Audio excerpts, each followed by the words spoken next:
Yep. Okay, thanks for being here, everybody. See you later. Go ahead, Ann. Okay. Hi, everyone. I think most of you have been here for the 2 previous classes, or at least one. And this is the 3rd one, so I'm sorry to say it's the end of our time, this time with Chuck. And he will be talking his 3rd presentation under the title of Race and Community, and particularly today about the church and community. So I don't need to say any more. Welcome, everybody, and here's Chuck. Thank you, Ann. Thanks for coming back. I really appreciate that. I've got just a little bit more that I'm going to cover, and as before, I'm planning on lots of discussion, which I have learned you can count on at a HASP meeting, and I appreciate that a lot. So let me share my screen.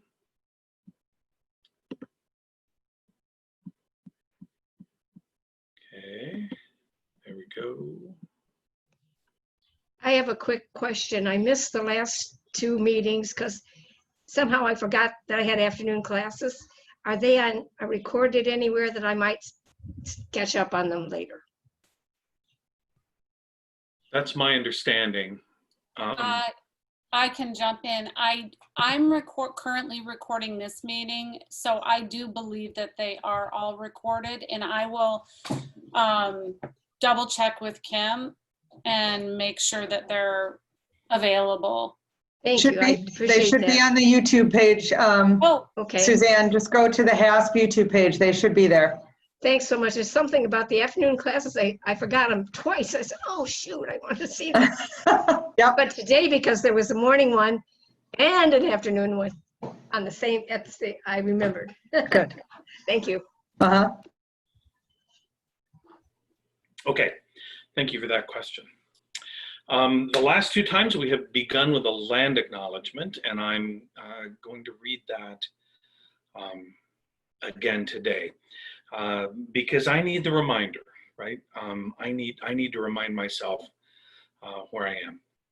So as we begin class, we respectfully acknowledge that we meet today on the traditional land of the Odawa, the Potawatomi, and other Anishinaabe people who were forced to relocate when a contingent of Dutch settlers moved here in 1847.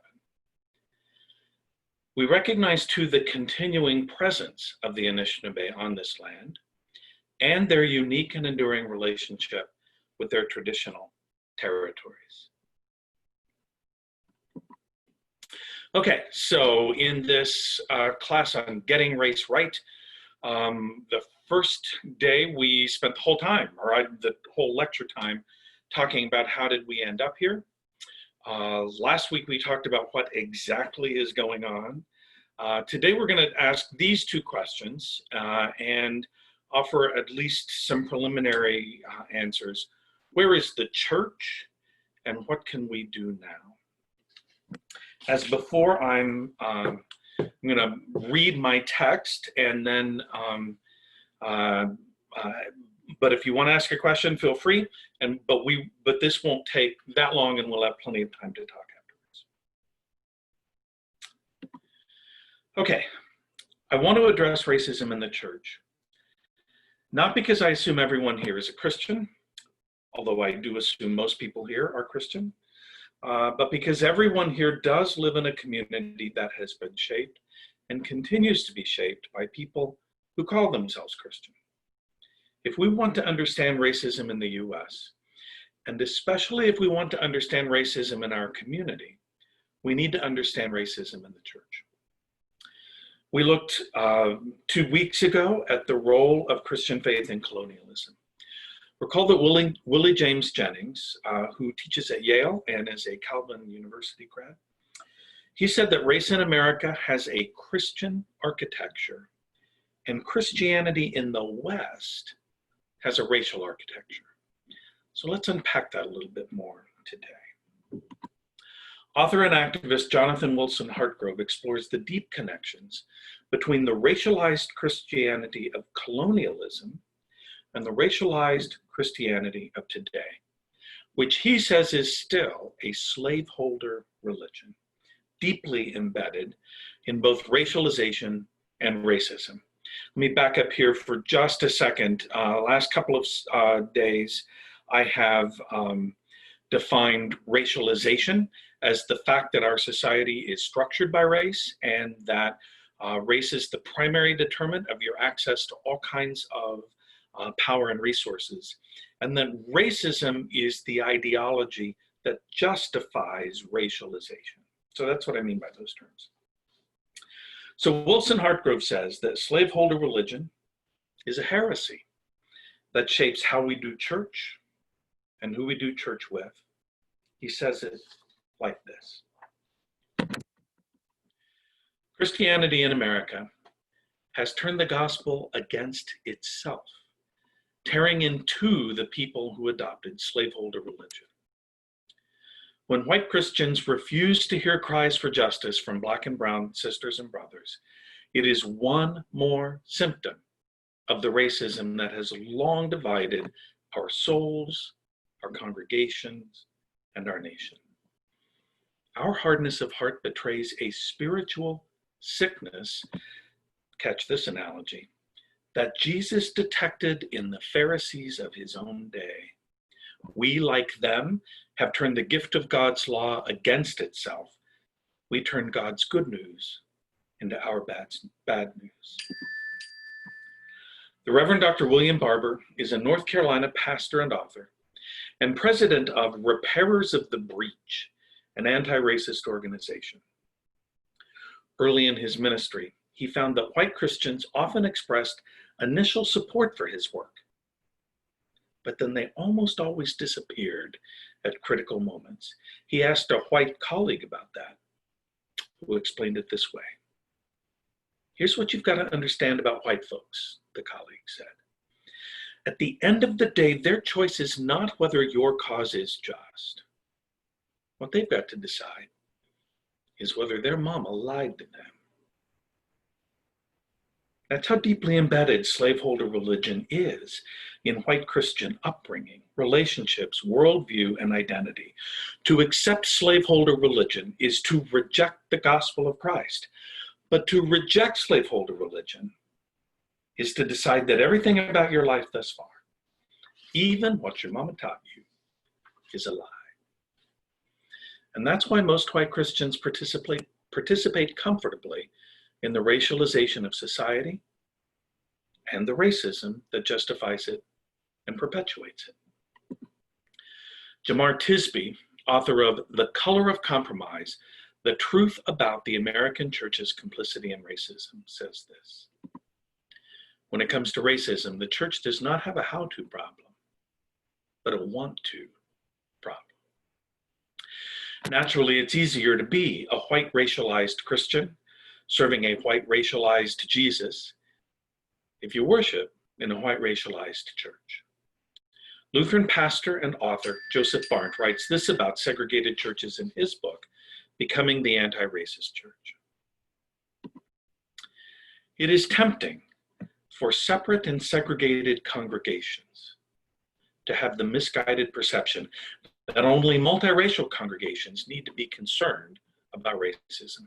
In fact, the more segregated one's life is, the more imprisoned it is in the church's terrible dilemma of not being able to hear its own message. It is here, in the emptiness and isolation of racial segregation, that racism is doing its greatest damage to the body of Christ. I think that's really important because while it is true that racism does great damage to people of color, and in this context, Christians of color, many of us who are white fail to realize the damage that it does to us as well. But it does damage white Christians of color too. Professor Soong Chan Ra of North Park University describes it this way in his book, The Next Evangelicalism, Releasing the Church from Western Cultural Captivity. And I'd like to say that what he says about evangelicalism applies to the entire white church, not just the evangelical portion of it. If you look at the polling data, support for white supremacy and other kinds of racist ideologies is strongest in white evangelical churches and among white evangelical Christians, but it is still a majority of white Christians who belong to mainline Protestants churches, and it's a majority of white Christians who identify as Catholic as well. Okay, here's what he says. We must consider how evangelicalism has been held captive to Western white culture and explore ways that the Christian community can reflect biblical norms more than cultural norms. I grow weary of seeing Western white expressions of the Christian faith being lifted up while failing to see non-white expressions of faith represented in meaningful ways. For example, the consistently poor record of minority faculty hires at Christian colleges and seminaries is not only disappointing, it's irresponsible. If these schools are indeed preparing leaders for the next generation, then for their students to have limited or no exposure to minority faculty members is to shortchange their education. Even when a Christian church or college manages to become, shall we say, multicolorful, it often fails to become multicultural. Psychologist and theologian Chanequa Walker-Barnes of the Mercer University School of Theology explains it this way. In my experience, most multiracial congregations are far from multicultural. A particular church, and I would add many other kinds of predominantly white organizations, may be diverse in its membership, but still lack true diversity in its leadership, its liturgy, its worship, its theology and doctrine, and its approaches to mission and discipleship. In some cases, a church can be multiracial, yet be culturally homogeneous because all power and influence in the congregation is held by members of the same cultural group. You see, white people don't see white spaces as segregated. We just see them as natural. And therefore we don't understand the harm they cause, both to people of color and to whites. Overcoming segregation is not a nice option for some churches if they happen to feel the call. Overcoming segregation is at the heart of decolonizing the church so that we can live out the truth of the gospel. 50 years ago, James Cone wrote, "Christ was not crucified on an altar between two candles, but on a cross between two thieves.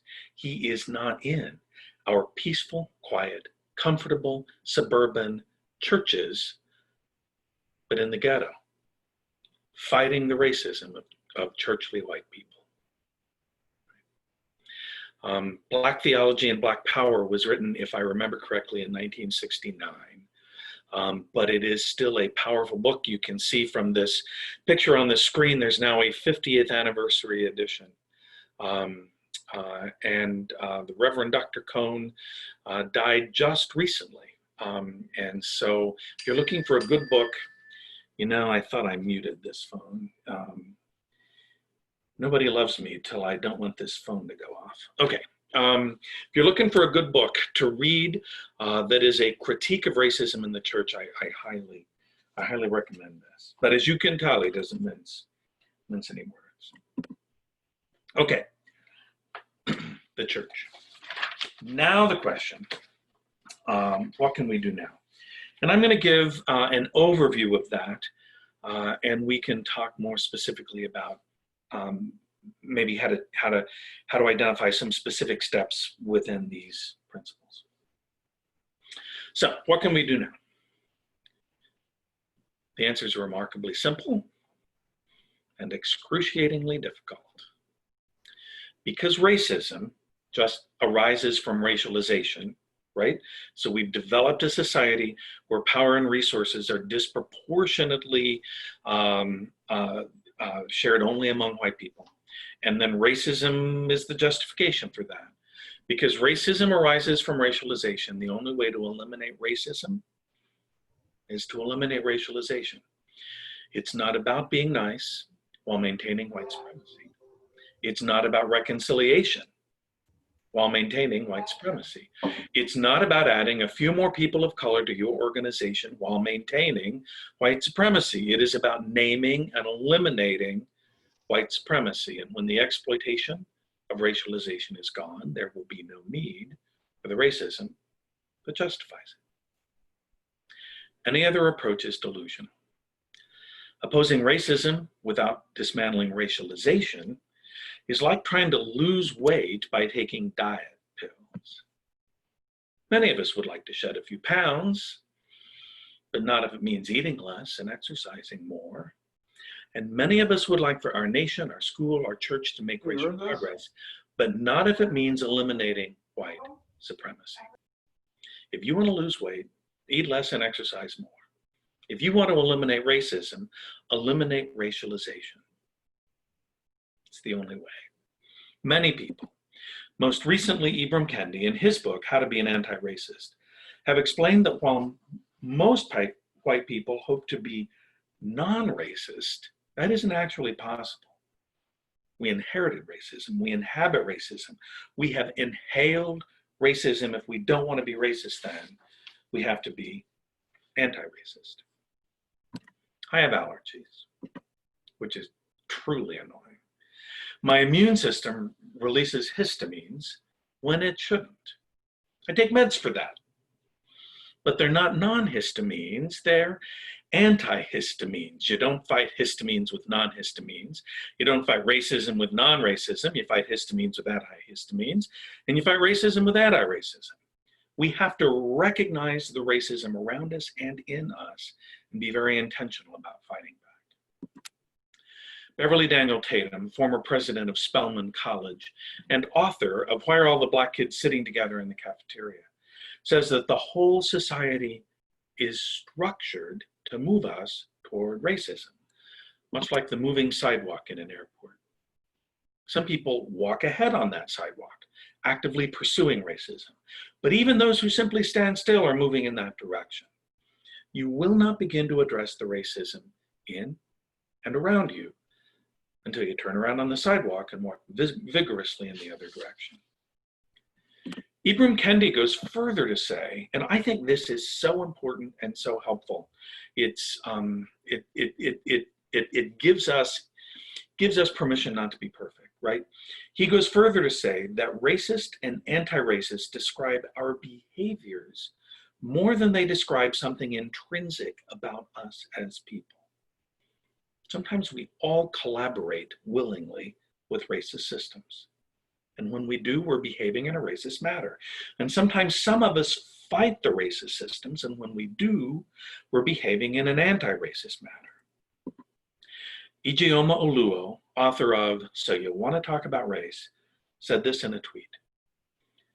The beauty of anti-racism is that you don't have to pretend to be free of racism to be anti-racist.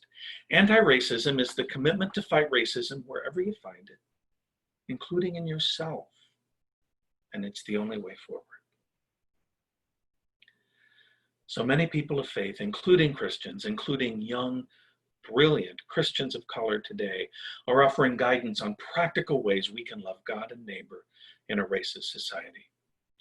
But I want us to hear today from a prophet for our time, John M. Perkins, who turned 90 years old just a couple of weeks ago. He has talked and written for decades about what he calls the 3 R's of working for racial justice. Fundamental to his plan is attacking racialization first so that racism can recede. The first R is redistribution, as in redistribution of wealth, power, and opportunity, not upward for the few, as has so often been our policy, but downward for the many. I think it's important to ask ourselves, what would redistribution look like for me?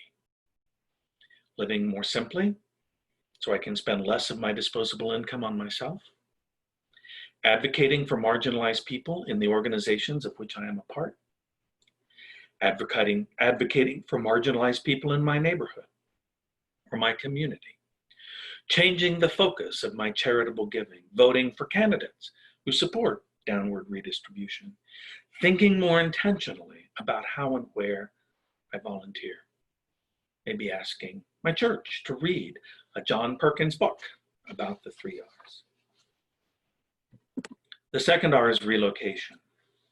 Perkins is pretty clear about this. Get out of your segregated white upper middle class spaces and be in intentional community with an ethnically and economically diverse group of people. Perkins says you got to move there. You got to live there in a house with your family, and not for your neighbor's sake, mind you, but for yours. In this culture, if you're white, getting out of segregated spaces is the only way to get out of a segregated mindset. And the third R is reconciliation. Notice, most white people want to start with reconciliation. Perkins also believes in reconciliation, but he says it comes last. After we attack racialization, after we attack segregation, only then do we have the opportunity, and only then do we have the right to live in peace with others. It sounds so simple, but it's so very difficult. But the good news of the gospel is that God wants us to respond to God's call even more than we do. God is the Father watching at the road, waiting for our return, ready to kill the fatted calf. The Reverend Dr. Denise Grier of Maple Avenue Ministries preached a powerful sermon last summer on Isaiah 65. The chapter begins with God's admonition. I was ready to be sought out by those who did not ask, to be found by those who did not seek me. I said, here I am, to a nation that did not call on my name. Sounds familiar, doesn't it? But the chapter ends with this promise. Before they call, I will answer. And while they are yet speaking, I will hear. God is waiting for us, calling for us, even while we are busy worshiping the American idols of consumerism, individualism, and racism. God stands ready to receive us and calls us to a new creation. In Stamped from the Beginning, Ibram Kendi lays out innumerable ways in which people of color have been oppressed over the last 500 years. Stamped from the Beginning is the subtitle is something like The History of Racist Ideas in America. And if you're ready for graduate credit, this is a great book. This book is a brutal look at a brutal history, and yet Kendi sees a place for hope. He writes this toward the end. No power lasts forever.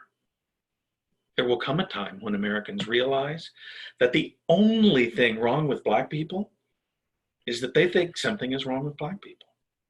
There will come a time when racist ideas will no longer obstruct us from seeing the complete and utter abnormality of racial disparities. There will come a time when we will gain the courage to fight for an equitable society. And maybe, just maybe, that time is now. In the middle of everywhere, Mary Pipher considers the experiences of refugees from other nations who have resettled in her hometown of Lincoln, Nebraska. The bad news, she says, is that racism has scarred the nation for half a millennium. But the good news is that this generation has a chance to do better. At this amazing point in history, she says, we have the opportunity to get things right.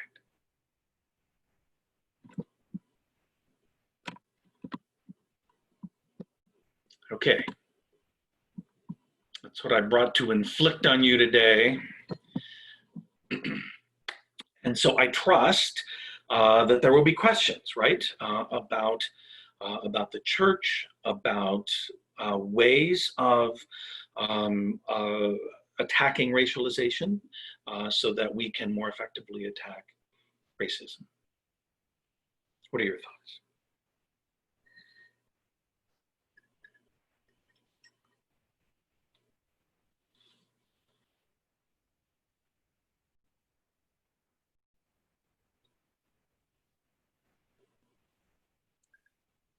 I have sometimes wondered if there is any place to find an example of equalized diversity to know how it works.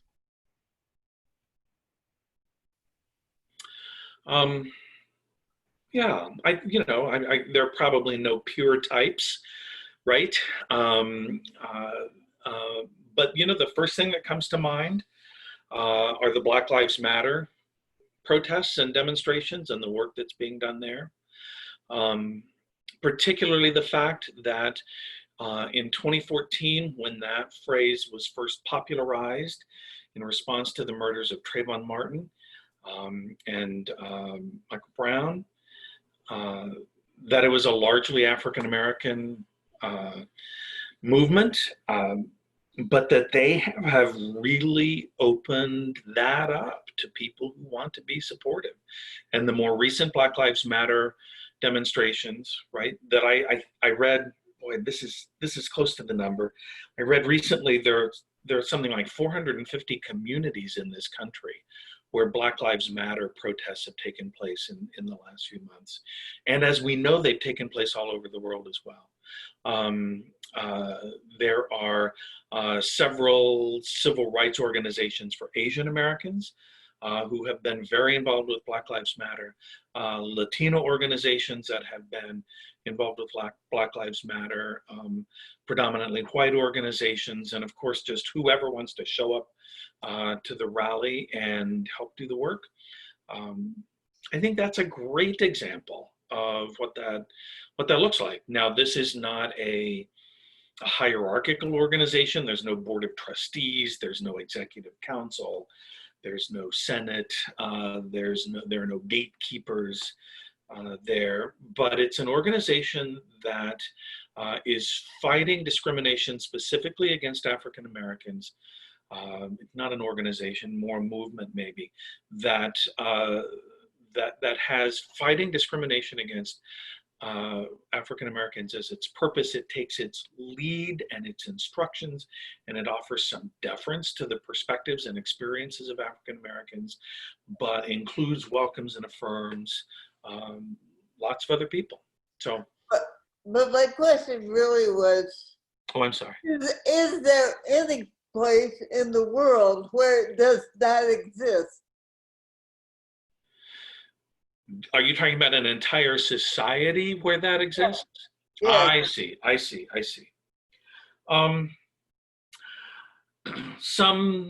There are places that are a lot less hierarchical than others, right? There's no place this side of the pearly gates where you're not going to encounter some form of selfishness, some form of egocentrism, ethnocentrism. People in power throughout history and in all places are always going to fight to hold access to power and resources for themselves. But there are places that are much less authoritarian than others, and places that are much less inequitable than others, right? So there, for example, the difference in fact, our country was much more equitable 40 years ago than it is now. The gap in most Fortune 500 companies between the salary for the CEO and the salary for an entry-level worker has always been there. But it's gone from being a gap of, say, one being 10 to 15, maybe 20 times greater, to now being more like 400 to 500 times greater. Yeah. So I don't think we're going to find nirvana, but there are lots of places that are more equitable than our society is today, including our society a generation ago. Well, yes. What I was just really aiming for is something to look at as a model as we struggle with trying to go through these changes. I know. I get that.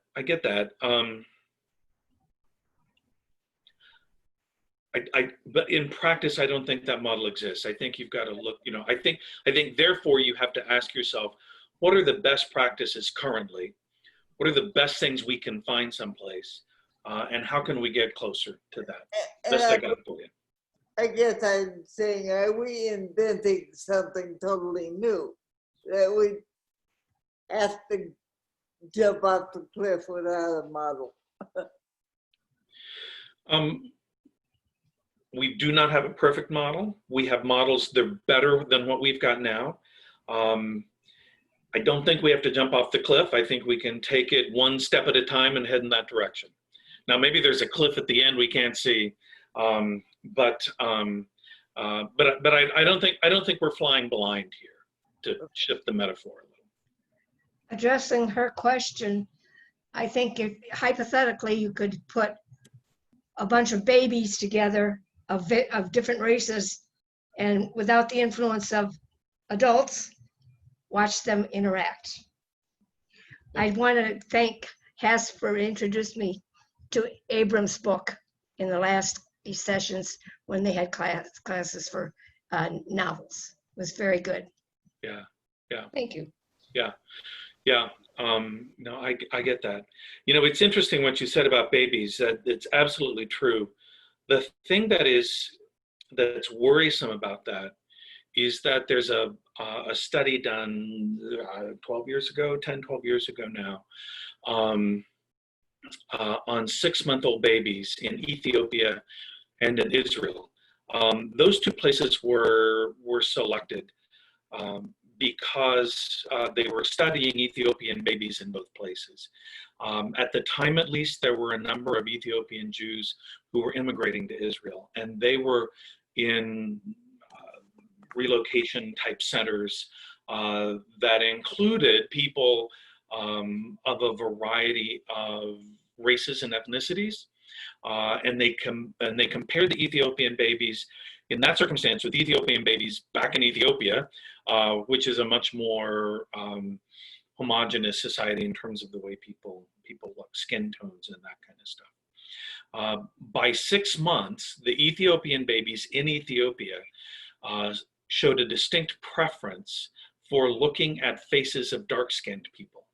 Right? That's what they had seen. That's what they were used to. The Ethiopian babies in Israel who were being reared in this multiracial environment showed no preference at all, right? They spent equal amounts of time looking at light-skinned faces, dark-skinned faces, skin tones in between. So even by 6 months, if our child is being raised in a largely homogeneous environment, they are already showing preliminary preferences for looking at faces that are similar to theirs, right? So it starts pretty early. I wanted to mention, if I could, in Covert, Michigan, are you familiar with that, Dr. Green? In the 19th century, Annalisa Cox wrote a book, The Bone and Sinew of the Land. Yeah. And it's based on an intentional community of integrated community, mixed marriages, the officials in the town, some were white, some were black, the bankers, the lawyers, they were, they intentionally did that before, during, and after the Civil War. And what I understand is that it got to where, according to Annalisa's book, the white people, not in that particular community, but outside of the community, became quite jealous of the success of the black people. So they started passing laws, making things illegal, ownership of land and that sort of thing. Yeah. But it went on for quite a few years. Right. And it's, in Covert, there is a small museum that's kind of related to that. Yeah, very small, but it's there. And the cemetery has graves of a lot of the families and things. Yeah. And where is that from here? It's in West Michigan, is it? Yeah, it's in Covert, C-O-V-E-R-T, which is just south of here. It's not that far at all. Oh, really? Okay. Yeah, and Annalisa lives in West Michigan also. Yeah. She's a fellow at Harvard. Yeah. So, so there have been some of these intentionally created communities that have tried to be much more equitable, but they have to separate themselves. At least historically in this society, they've had to do that, and they've had to deal with a lot of outside pressure. Yeah, but then whites come in and say, no, you can't be like that. Yeah. So Covert is south of South Haven, not very far. So it really isn't far. I knew it was in Southwest Michigan, but I've not been there, and I didn't realize it was quite that close.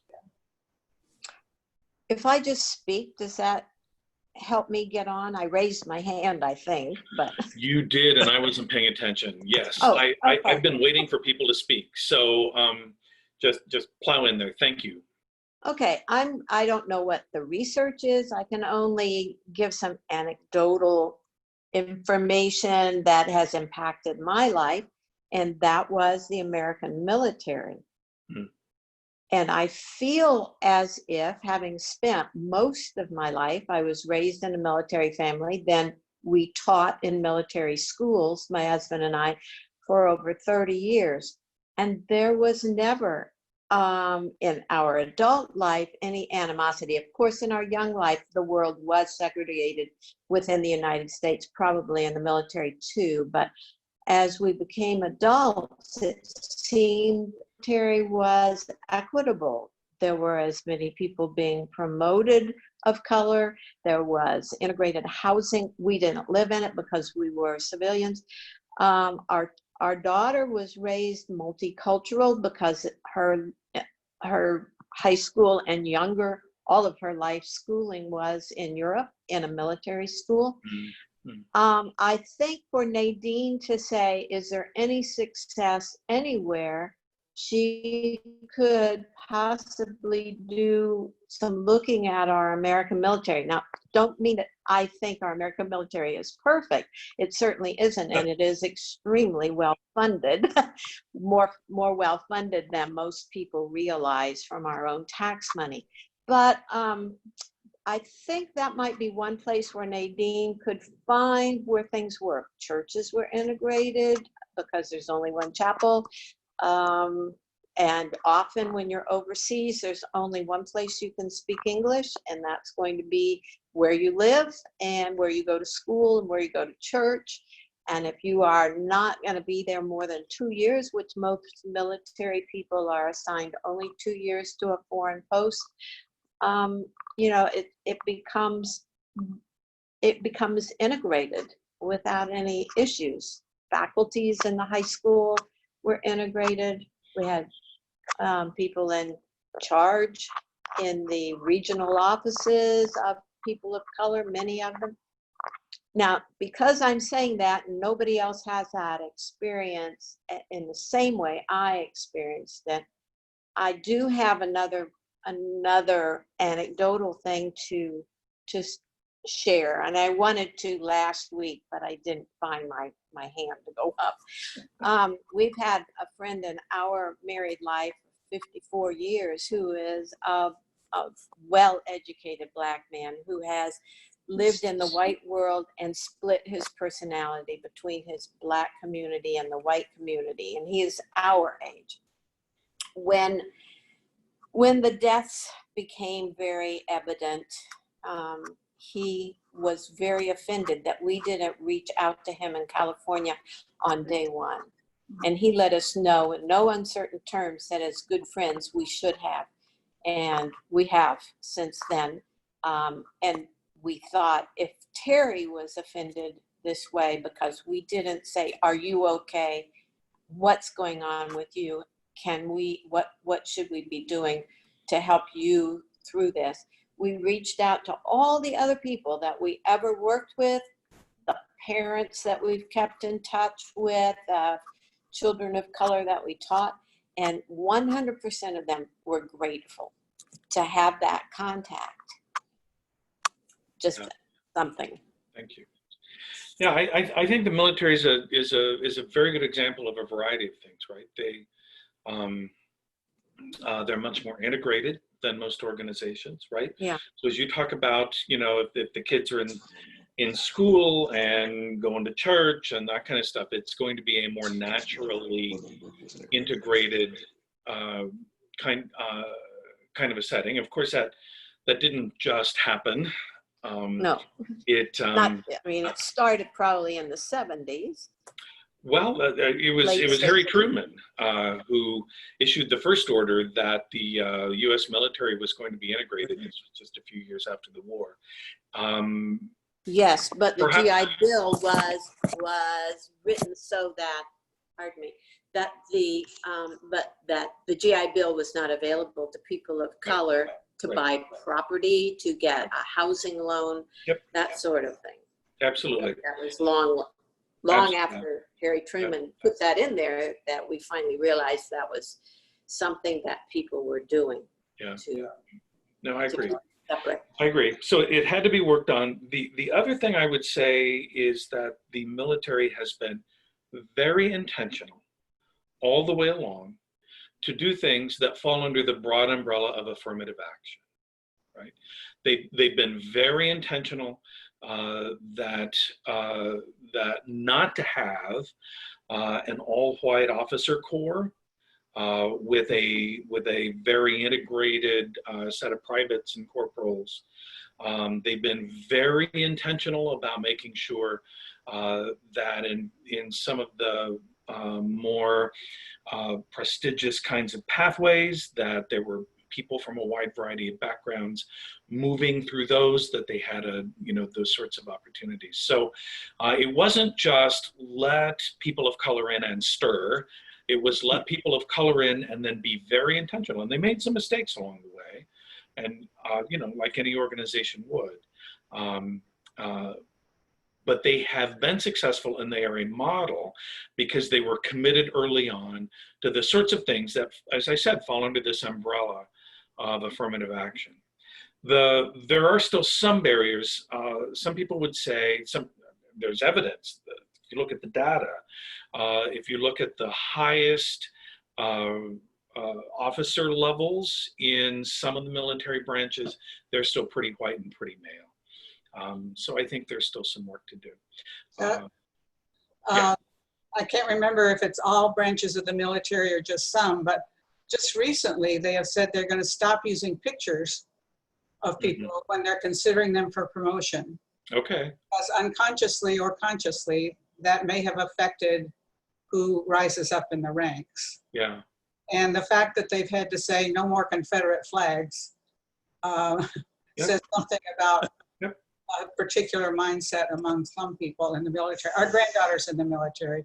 Okay. And I agree with a lot of what Donna said, and her experience is has way more experience than I do. But sometimes things look okay on the surface, and then sort of behind the scenes there are these websites and social media sites that are quite racist among some military people. Oh, I'm sure. I'm sure you're not going to find any organization that large with that many white people and not find some white people who are committed to racism in that way. But they've also done, they weren't content, and this is what I appreciate about it. They weren't content, just to integrate, but then have it be white officers at every level, right? And they learned they had to be intentional about that. And it sounds from what you're saying, Anne, that they've learned that there are more things they need to continue. Sounds like they're thinking about what else could we do, or what have we been doing unconsciously, perhaps to skew the distribution. Yeah, absolutely. And they've taken a lot of flack for that, right? And that's I think is important, because if you're in an organization that is going to become, at every step when you're trying to become more inclusive, there are going to be people who are going to fight that, and we're going to push back. Chuck, my name is Rick Byrne. I'm a retired naval officer living here in Holland. Oh, well, and, maybe we should let you weigh in on this. Well, I'm going to go ahead if you don't mind. I want to comment on two things, and then I also want to comment on a subdivision in the city of Smyrna, Georgia, to go to Nave Ian's comment. I was commissioned, in fact, I'm getting together with a lot of guys. I was with the Navy ROTC, but I raised my hand September 15th, 1963. So I think most of the people on the screen here, with the exception of maybe Susan, were probably around that day in 63. But the military at that time wasn't as well integrated. They were trying very hard. I think you made a very valid point. One of the jobs I had when I was in the Navy at a group working for me were the people that took care of the officers' wardroom. This is the place where officers eat. And in the military, 10% of the military or less is enlisted. I mean, is officer, excuse me, and 90% or more is enlisted. So your big group is not the officer corps. But in the officers' wardroom, does anybody on the show have any idea who served us in the wardroom? Yeah. Black people. No. No? No is the answer. I've seen pictures of, well, go ahead, I'm sorry. No. The answer is they were exclusively citizens of the country of the Philippines. There were no Black, white, Native American, or Asian Americans serving in the wardroom. You had to be from the Philippines. It was a very complicated thing that went back to I think about 1910. Now this has been gotten rid of since then, but at that time, it was a very hierarchical thing. And I'm talking now 1968, 69, 70. But because we had Black officers, you had Black enlisted by this point, but the Filipinos were a very distinct separate group. Yeah. The other thing to comment on the military also is, Chuck, you're absolutely correct. They are definitely trying very hard. I spend time on Navy bases when we go to California in the winter. You don't, as far as the Confederate flag and this type of thing, that has never been really seen, in my opinion, on military bases, but more in certain, maybe other services, but in locker rooms, this type of thing. It's not a blatant thing that you see just out in the public. You don't see it on the back of cars. You don't see it, that type of promotion. But the other comment, Chuck, I want to talk about, we lived in a subdivision in the city of Smyrna, Georgia, called Woodland Brook. And anybody wants to look it up. And we had a suburb of Atlanta, Rick? Yes, it is a suburb of Atlanta. We had 168 houses. And I would guess of the 168 houses, there are some racially mixed, but probably 100, maybe, about 80 white and about, let's say 90 white and the remaining Black and Asian.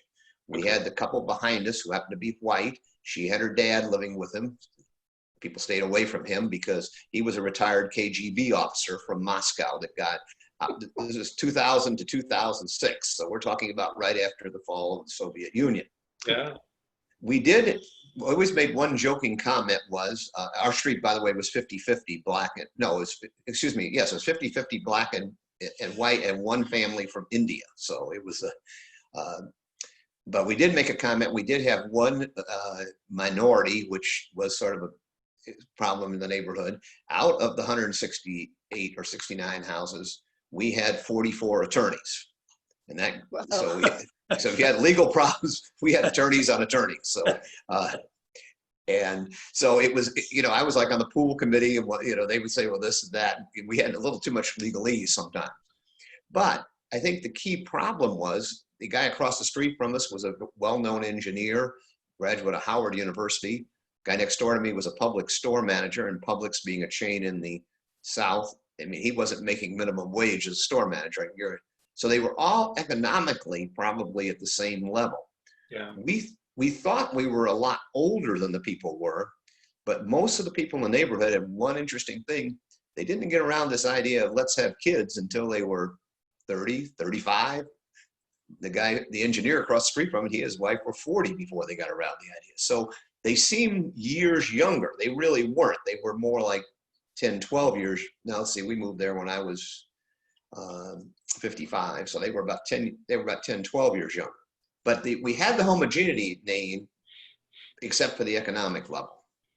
Yeah, yeah, interesting. That reminds me, I don't know Smyrna, but I have an increasing number of students at Hope who report coming from very diverse high schools. Yeah. But most of the time, they are upper middle class suburbs of Detroit, Chicago, St. Louis, right? And most of the time, the neighborhoods have very few Black people. They mostly have East Asians and South Asians. And so there's more, in particular, religious diversity. And those students have had more opportunities to consider what that would look like, but among upper middle class folks, right? So So it's interesting for me to just listen to them talk about what they've learned, what they didn't learn, what they think they got, what they think they missed from that experience. Chuck, can I make one more comment too? I will. But in 1977, we moved to Savannah, Georgia from the Chicago area.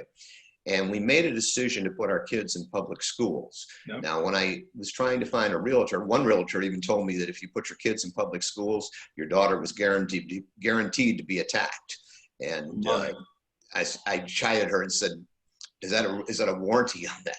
But we had our kids in public schools, and they were there till our daughter was 17 and our son was 14 when we moved to Michigan, to the east side of the state, to Saginaw Township.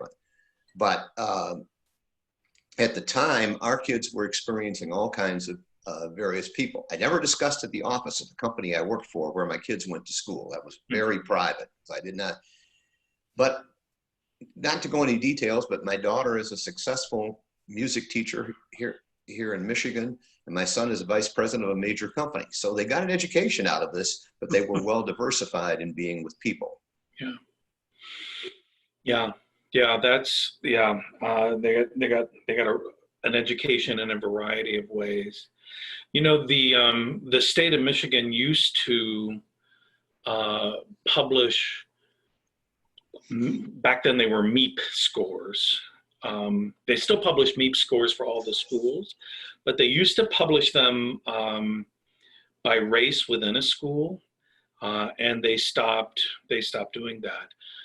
But one of the things that set of data and a lot of other stuff would show is that most of the time middle-class kids are going to do pretty well in a wide variety of schools, variety in the sense not just of racial composition, but ethnic, economic composition, and even test scores for the school. That in most schools, the vast majority of schools that have below average to average test scores across the board, upper middle class white kids are doing very well. And yet so many people say, well, I'd like for my kids to have this richer, diverse experience, but I'm afraid they're not going to get a good education. And I'm sure there are some schools in which that would be a legitimate concern.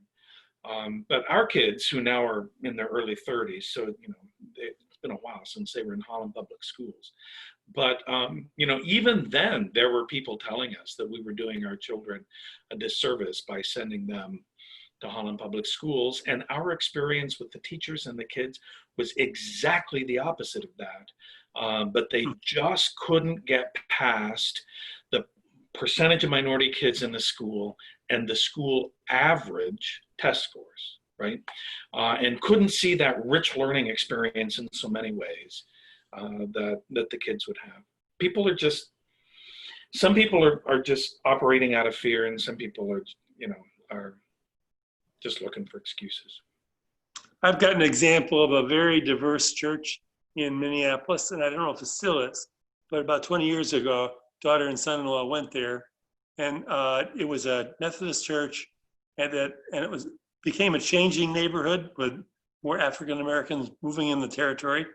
And so the Methodist bishop, or however they decided we're going to make this as interracial as we can.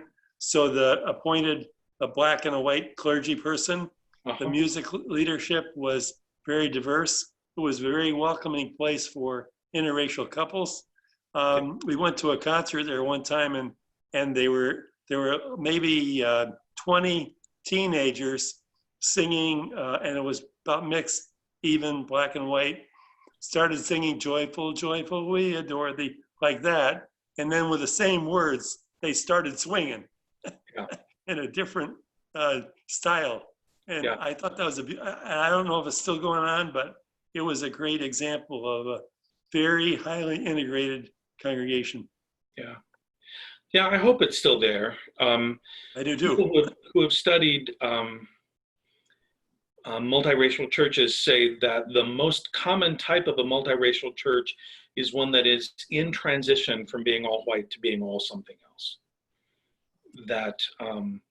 that they have these moments, right? But there comes a point where the neighborhood gets to be too black or too Latino for most white people to say they want to continue to worship in that neighborhood. So I hope they're still there. The odds would be against them. What you touched on there reminds me that there's a sociologist, the name of George Yancey, who has studied successful multiracial churches. And he's got 7 principles, but the first two that are most important are representative leadership, right, and inclusive worship. And you mentioned 2 things that speak to representative leadership and inclusive worship. That if you can begin with those 2 things, you can build up some momentum that can work in your favor. Anybody else have experience with multiracial, multicultural churches and what and/or schools and what worked or didn't work in those circumstances? I belong just- to. Go ahead.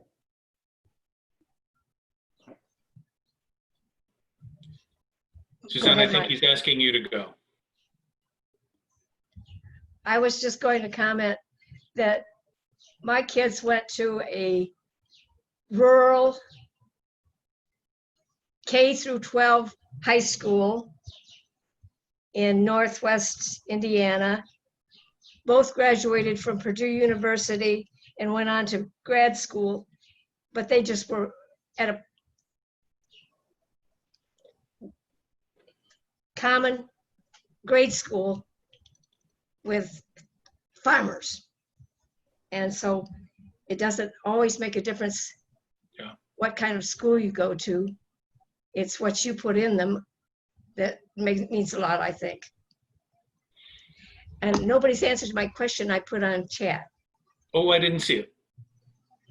It just asked, in the military, how have they treated the Native Americans? It's a great question. I'm handing that over to you, Rick. I'm mute here. Suzanne, there is no discussion of things like Native Americans, Blacks, Asians, Hispanics. There's no minority. There has been there was LGBTQ. That's another whole story. That's another area that they were not tolerant in. And I was on a court-martial case in 1968 where not those exact letters, but the issue came up. But they don't worry about whether somebody enlists from a Native American reservation in northwestern South Dakota or enlists from Kentwood, Michigan. That doesn't come up at all as far as that goes. Having said that, you've got to remember the population of Native Americans available is fairly low. I mean, there are recruiters out there, but it's not the population base you would have, say, in Chicago or Grand Rapids or New York. Although you're right, the baseline is small. There's a very high percentage of that group that is a veteran of the armed forces. If you go to a Native American powwow and they honor the veterans, I remember the first time I was at one, I was really struck by the number of people who came down for the Veterans Dance. And so I would suspect that among Native Americans in the armed forces, there's a sense of camaraderie and support and identity that comes from that. Wasn't there a group of Indians that were picked up as code breakers that are pretty famous? Yeah. Yes, there was. Code breakers, World War II. Yeah. Yes. Yeah. Okay. One other comment, I'm going to mention a website that I was on yesterday on something I'm working on called votevets.org. Now, one of their interesting goals is to make special promotion for DACA, the kids that are DACA kids, to get a group that could be allowed into the military. And that's one thing that Vote Vets is campaigning on. So I'm not sure that fits our talk here, Chuck, but I think so. it's relevant to bring up. Yeah, absolutely. Absolutely. Mike, were you going to say something earlier? Who? Me? Were you going to say something? Yes. We're talking about the problems, but maybe we should be talking a little bit about the solutions. I think one of the problems we have today is our church leaders are particularly in areas that are segregated, tend to be focused on another issue. But there should be more leadership from church leaders in fostering better race relations. That's my thing. And we touched on this briefly. I know so many people that send their kids to private schools, most of them church schools, because they don't want to mix with the kids at Holland High. I'm not, schools like Holland High. Yep. And a lot of the thing, to change a culture, you have to have strong leaders at the top. We certainly, I see an ad on a political station right now from a gal that I know very well. And I'm appalled at how it's, I know it's slanted in a way that I don't like, which is fostering kind of racial things or fostering people who are have racial problems. But then the other thing you have is you have in cultural societies, churches, and I might say this about Black churches, they don't want to see their members going to white churches because they want to keep them in their church. And so there's a tendency there where it kind of works in reverse. I don't know if I'm making myself clear. I think so. I think so. That. Yeah, no, it's absolutely complicated. I have an African American friend who finds her. She works at Hope College, which is a very high percentage of white people. She lives in a white neighborhood, and she finds her time at church to be so much richer because it's a predominantly Black church, right? That's just a very important part of worship and fellowship for her, and I respect that, right? I think you've got to make that opportunity available. This isn't a research study, but it's just a personal experience that was discouraging to me that I think fits in with what you're saying, Mike. 6, 7, 8 years ago, I started offering 2 courses. I teach a class on race in America. It's a 100 level class. It's a general education class. Anybody registered at Hope can sign up and take it.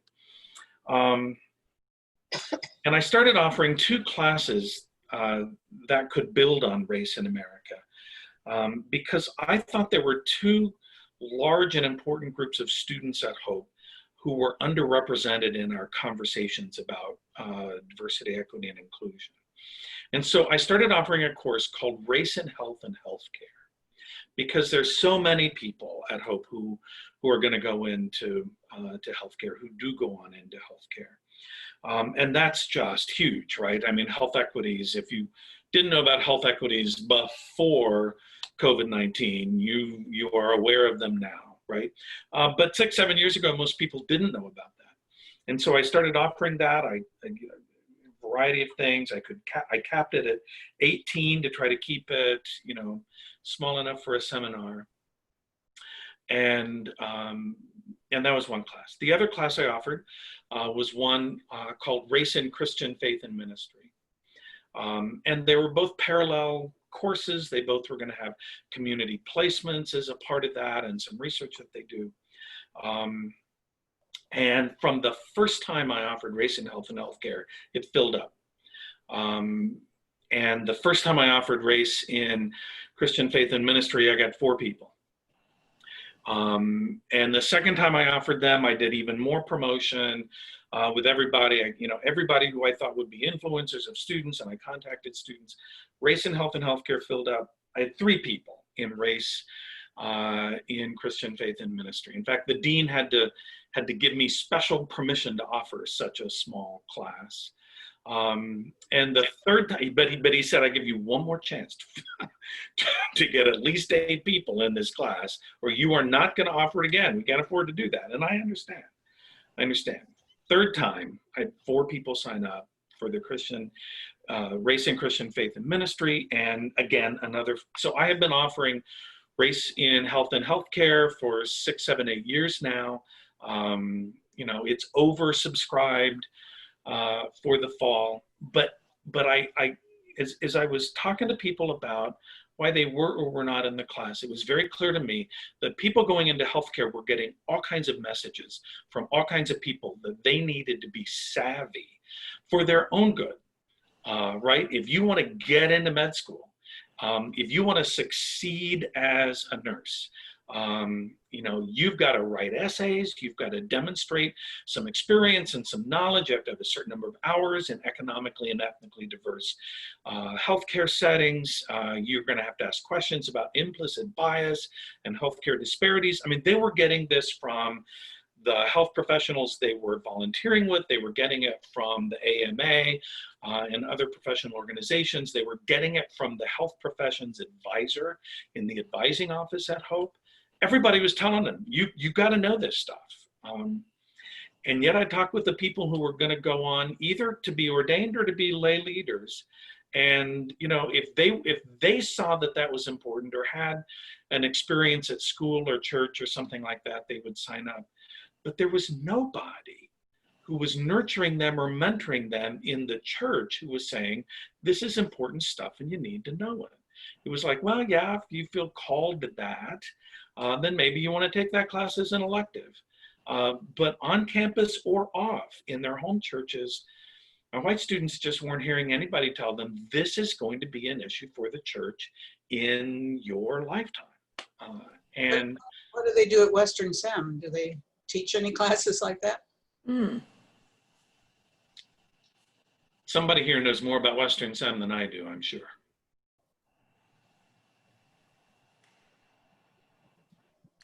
With their president, who is new, I'm sure that will be a part of his endeavor. Don't you think, Ann? I don't know. I hope so. Yeah. Oh, yeah. I've been trying hard to listen because I need to learn a lot, and I appreciate the comments that have been made, and I have a couple of my own, and I feel more and more blessed all the time to have had the experience that I have had. I grew up in a very modest, single-parent family. My mother was a professional career woman, and we lived in a neighborhood that was adjacent to a Black neighborhood. Now, it was a very stable situation. The students that were in school at elementary level went to separate schools because that's the way the district was set up. But once we got to 7th grade in junior high, we were mixed, and we had a very wonderful blend to the point where as we graduated from high school, we would go to each other's homes for graduation parties, and it was a really very comfortable. Our vice president of student council was a Black, and it was just very, very comfortable. I went on to Michigan State, where we had a lot of diversity there. I didn't have an opportunity to live in a dormitory, so that was not part of my living experience. But certainly the congregation of members of our Third Reformed Church is diversified. We don't have a lot, we don't have an equal mix, but we have 3 pastors, 2 of whom are Anglos, and 1 of whom is Spanish and Spanish speaking. And as we do the Lord's Prayer, we read them off the screen, first in Spanish, then in English, side by side. We have very close connections with our Hispanic pastor's brother in Mexico, who is struggling and having a lot of, And I will just simply raise this question for any response that the rest of you might make. Because of my mother's situation, I think probably, although she was never bitter, she certainly experienced the fact that she was a female in an administrative hierarchy that was not treated the way the males were, both in terms of promotion and in terms of salary. And she was struggling. And I'm thinking the women's mission, the women's effort has been so parallel to a lot of the things that are being said about the racial issues. Yeah, absolutely. Peg, may I ask where you grew up? Where you talked about your elementary and high schools. Where was that, please? Lansing, which was an industrial government educational community, as you well know, but it was probably in our neighborhood, it was not a highly educated community. There were people there who had college education, but it was not a dominant element of the years that I grew up. And when you say that the kids from the Black neighborhood went to a different elementary school, was that designated by race, or was that designated by geography? By geography. Yeah, just as the other elementary school in here would be the case. And incidentally, I might say that when I became a teacher here in Holland, I started at Lincoln School, which some of you would remember was very mixed. And in fact, we would keep statistical records that 1/4 of our student body, K-6, was turned over every year because of the Hispanic migration of families. So yeah, I think I've been very blessed. Yeah, no, you have had opportunities and you've taken advantage of them. And I think that's the key, right? Is to see the opportunities and to take advantage of them. I have a question regarding theology schools and whatever. Do they not address social justice issues? I mean, how can you address that and not address race? Is that not even part of the curriculum? I would guess that it varies dramatically and widely from one school to the next. I don't know that much about seminary education. I did teach a class on race in the church at seminary one time, at Western Seminary once, but just the one time, and I don't know whether that's a class that's being offered. Most of what I know about seminary education, I hear from my students at Hope who if they get back to me, they let me know about the kinds of experiences that they're having there. I've got 2 students now, one just graduated, one's heading into his 3rd year at Princeton Seminary, and they both have sought out and had opportunities to do placements in very diverse congregations. And they both report, one's a Black woman, one's a white man. They both report having courses that, theology and church history and other courses that help prepare them for that experience. Another student who went to McCormick in Chicago recently and was able to spend one of her years on the border in Arizona learning about those issues and serving in a Presbyterian church there. So I hear stories about this happening in some pretty exciting ways, but I can't give you the landscape. Well, I mentioned it. I 4 years ago went back and got a graduate degree in theology in Rochester, New York, and we had womanist studies, we had Latinx studies. Yeah. All of this, it was Catholic seminary, and it was just part of all of that study. So it just surprised me that if Protestant theology schools and whatever address any of that regarding social justice. I'm sure many of them, I've heard stories of that. I'm sure many of them do, but I'm sure, I'm sure it's all across the board, right? I think there are many more classes like that at Western than there were, say, 5 or 10 years ago. Okay. And I was wondering how come you only taught that once there? I don't know the answer to that question. I think it went well. Yeah. I got good student reviews. I went to Catholic Theological Union in Chicago, and that's a little closer, and it's very diverse, both faculty and students. I mean, it would be typical to have a class of 25, and they would represent 15 different countries. So, wow, and then, that's a rich experience. And topics also. Yeah. Yeah. One of the things, I worked for many years at St. Francis Church, and although we have quite a few Vietnamese, have very, very few blacks, but we really have three major cultures in Latin or in English speaking Hispanics, Spanish speaking Hispanics, and Anglos.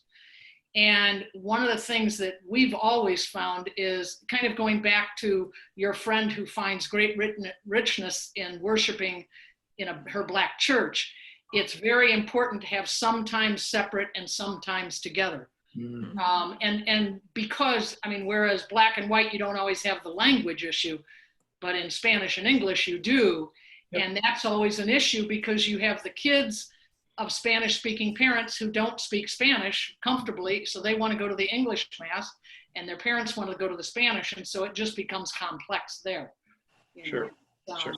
I would like to suggest a book. It's not new. It's quite old, but it's one of the best books I've ever read. And it's called The Wolf Shall Dwell with the Lamb by Father Eric Law. And he's a Chinese Episcopal priest. But it talks about the different cultures in terms of high distance and low distance cultures. Oh, and yeah. It was profound when I read it and other people. And I just talked to somebody the other day and he said, yep, that's been the most important one in my ministry too. Interesting. Thank you. The Wolf Shall Dwell with the Lamb. Yes. And who's the author, please? I missed that part. Eric Law, L-A-W. Okay. Thank you. Yeah. You know, I do think it's important in any of our, in any of our organizations that we are a part of to remember that hierarchy matters, right? And that most of the time, the higher up you are in, and I'm not responding to any particular comments that I've heard here, right? But as I just think about churches and schools and the military and my own experience, right? In my classroom, I'm the person with the power. And I often am the last person to hear about concerns that a student may have, right? And and as a faculty member, I can hear, higher up administrators speak at Hope about how well things are going in certain areas and look around and see all the faculty kind of saying, what world is this person inhabiting, right? I mean, we all do that. And so the closer to the ground we are, the more we know that stuff. And so I just think it's important.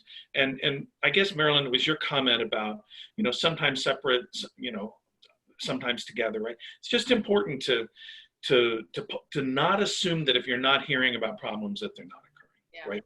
That's a very scary assumption. It's a very inaccurate assumption to make. And so to give people an opportunity to check in, right? And to check in with folks and to be as open about that, right? I had an administrator almost scream at a group of faculty one time, if we had any concerns, we were always welcome to come talk to him. Which, I didn't follow up on that offer. It seemed like that was going to be in my best interest. So you gotta be grateful for the things that are going well, but always be checking in. What can we be doing better, right? Getting back to what the military maybe is doing now. What can we be doing better? Where are the concerns? Where are we slipping? Where are we falling behind? I'm wondering, I want to change the subject here for a minute. I had a supervisor in Montgomery County, Maryland, which is, the kids in that school district speak 144 different languages, but she was Black. And she had two kids who were fairly close in age. And while I was there, they were beginning to choose where they were going to school, to college. They both chose historic Black colleges because they felt more comfortable there than they did in their primarily white, but really diverse own junior high and high school. And yet they said, no, I'm tired of dealing with the norms of another culture. I want to pretty much, I guess what they were really saying was, I want to go home. Yeah. And so they have both graduated long since and are doing very well. But if that's the case with, I don't know how many other perhaps middle class Black kids, then that makes the integration with a majority white community that much harder. Yeah. A couple of just off the top of my head responses. One is that, predominantly white, very diverse, but it could have been. But what was the percentage of Black kids in those schools? Well, it depended on which school, but the percentage where my daughter went to school at that time was probably about 50-50, 50% Black and another 25% probably Jewish. Yeah. And then a whole smattering of African and Asian and South American, whatever. Yeah, so there could have been a substantial African American population in their schools, but a lot of times schools are very diverse, right? And I had to learn from my own students that it's white adults like me who think in terms of the number of students of color I have in class, but they're walking in and they want to know, is there another international student in here? Is there another Latino student in here, right? I'm thinking of anybody who's not white, or I was at the time, and they were helping me realize that's not the way that they are thinking about that place. The other thing that I would say is that a lot of, a very significant majority of Black students don't go to historically Black schools, right? But a lot of it has to do with where you are in your own development at that stage, right? And to what extent are you really asking yourself the question, what is it going to mean for me to be a Black adult in this society? And for some of those students, like a lot of the Black students I run into at Hope, they think, I need to know what it's going to be like in a predominantly white environment. That may be the kind of place where I'm going to live and work. But others are saying, out of my whole life, right now what I need is to spend time immersing myself in Black environments and talking with other Black adolescents and emerging adults about what that experience is. So we could spend a lot of time talking about racial identity development, but it varies dramatically. Where people are at 18 in their racial identity development varies pretty dramatically. And so I think people choose different options for different reasons. I was just going to point out, we tend to be talking about bringing the minority groups into the white culture. We are not talking about the whites dispersing and mixing into the minority culture. Yep. It's supposed to go both ways.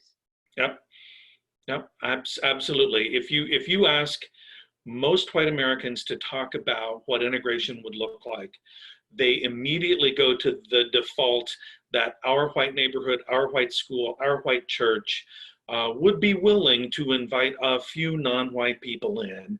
And that's what integration, right? I mean, that's their take about integration. And so, at least their first take about integration. And so you've helped remind us that in this group of predominantly white folks, that's probably the mindset we're using here. Okay. Yeah. And we're talking about integration going the other way, which maybe we should be. Absolutely. And I think, that's what John Perkins, I referred to him a little bit about, right, his three R's, right, the redistribution, but relocation. And he was talking about white Americans getting out of their segregated environments. And he said that the best way to do that is just to move out of an all-white neighborhood. If you're in one, you need to get out. And find other ways to connect in more diverse circles. Susan, are you here to tell us that I need to be quiet and let these people go? Oh, you need to unmute, Susan. Thank you. I need to follow the rules. I was going to say, yes, it is 2:30, and I wanted to give the people that would like to exit the call an opportunity to do so. Kim has invited me to invite you to stay for a minute or two if there's anything additional that you need to discuss. Chuck, if you're available to stay on for just a moment. Okay. I will continue recording. So thank you all for coming, and thank you, Dr. Green, for just a wonderful class. Well, thank you so much. Yeah, I just wanted to say as coordinator, thank you very, very much. I think, you know, I know my eyes have been opened and I'm sure other people's have too. So thank you. Just really benefited from the rich experiences that people bring too, right? I love teaching 18 to 22-year-olds because they're so curious and they've got so much to learn and they're so open to things. But it's a whole lot of fun to teach folks who have been around the block a little more often, right? Just the variety of stories and experiences that people bring to the discussion is really, really enriching, and I'm grateful for that. So thank you.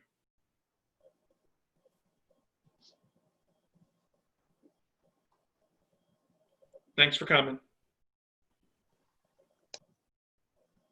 Okay, it looks like we have a few people that may stay on. We have about 18 people. If anybody has any questions or anything, just for maybe a few minutes, maybe 5 minutes, I'll go ahead and leave this recording. Looks like Priscilla Brink has something to say. She Oh. said, Are you muted, Oh. Priscilla? You know what? You're not muted, but we can't hear you. I wonder if your microphone is turned on your computer. or your sound.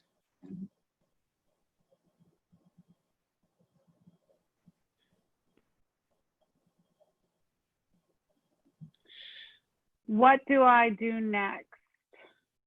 It looks like, can everyone see that?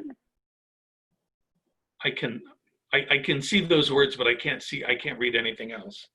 Priscilla, could you put some of that in the chat for us, please? Oh, Priscilla, are you talking about allies to accomplices? Okay, there's a group of people who are organizing 4 meetings starting in late July into August. They don't know yet if it'll be virtual or in person at Collin Park, but they'll have speakers and art and various things. And the title is Moving from Allies to Accomplices in terms of being anti-racist. Great. Who's sponsoring that? Do you know? A group of individuals, a couple from Hope Church, Jill and Gordon, Yeah. and several other people. And the first one is July 23rd. Okay. And Gordon just announced this last Sunday that it was going to move to virtual rather than Collin Park. Okay. Okay. Good. And if we just Google that, are we likely to find information about time, place? That's I'll put it in the community if you. Oh yeah, yeah. You do. And I'm sure churches will announce it too. Okay.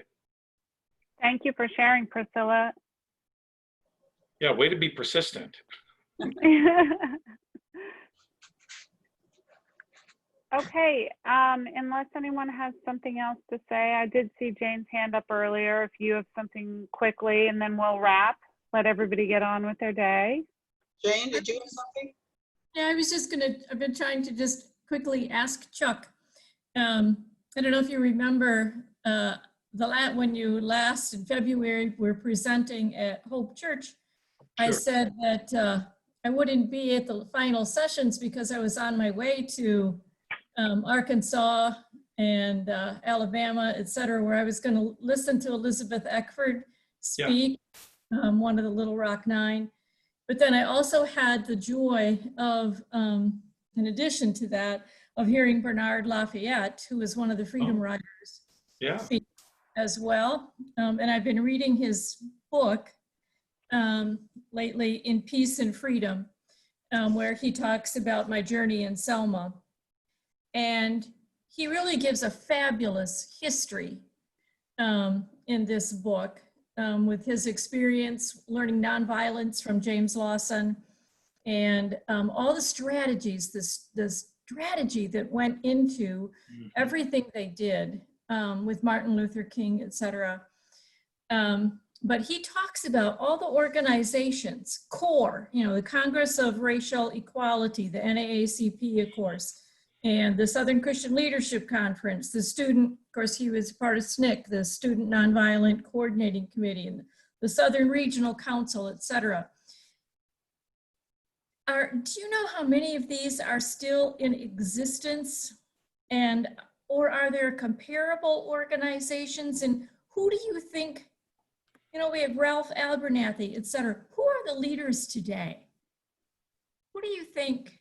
I mean, these people were strategic. Yeah. And I'm like, okay, where's the comparable today? That's what I've been trying to identify. We talk about the Black Lives Movement as a movement, not an organization per se. So I'm trying to get my head a little bit around that. I wondered what your thoughts were. Yeah, there are a lot of organizations, right? I know primarily from the web, which is, right, how things are done today. Various organizations on racial equity, the color of change. They're not all coming to me, but I tell you what, let me go through just some of my tabs and see what I can come up with. There are really a ton of organizations that are working on things, whether they're collaborating with each other and that kind of stuff, I don't know. I'm not an expert on the history of the civil rights. I know that sometimes those organizations didn't collaborate very well with each other either, right? They were human organizations run by humans. He really talks about the amount of collaboration. Okay. That took place. Yeah. Very much so. Okay. Yeah, it's really fascinating. I think it's a lot more decentralized, right? Because anybody, lots of different folks can do some things. I know, and the United Methodist Women are doing some incredible work, right? There are lots of places that are doing some stuff. So let me pull some stuff together, and can I email that to you, Ann?